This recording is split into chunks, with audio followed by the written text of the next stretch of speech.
शरद पवार यांनी पंतप्रधान मोदी यांना लिहिलेल्या पत्रावरून सदाभाऊ खोत आणि गोपीचंद पडळकर यांनी टोला लगावलाय। पत्र लिहून देश सुरक्षित ठेवता येत नाही असं सदाभाऊ खोत यांनी म्हटलंय। तर बारामतीच्या पठ्ठ्यानं मोदींना लांबलचक पत्र लिहित सल्ला दिलाय असं गोपीचंद पडळकर यांनी म्हटलंय।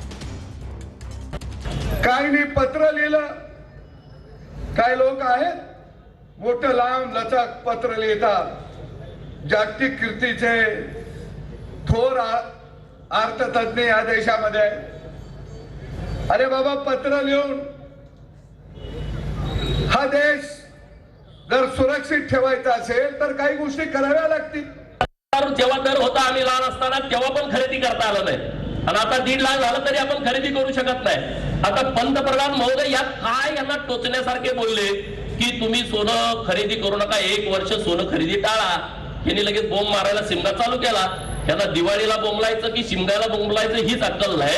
हे दिवाळी दिवशी सुद्धा बोंबलतात, दसऱ्याला पण हे बोंबलतात, हे अक्षय तृतीयेला सुद्धा शुभ मुहूर्त असतो ह्यांना माहित नाही, तेव्हा पण हे शिमगा करतात। तिकडं बारामतीच्या पट्ट्यानं लगेच पत्र लिहिलं लांबडं लचक मोदी साहेबांना सल्ला। ठीक आहे, मी त्यावर जास्त बोलत नाही, तर राम तिसरीकडे जात आहे, परंतु काय गरज आहे का?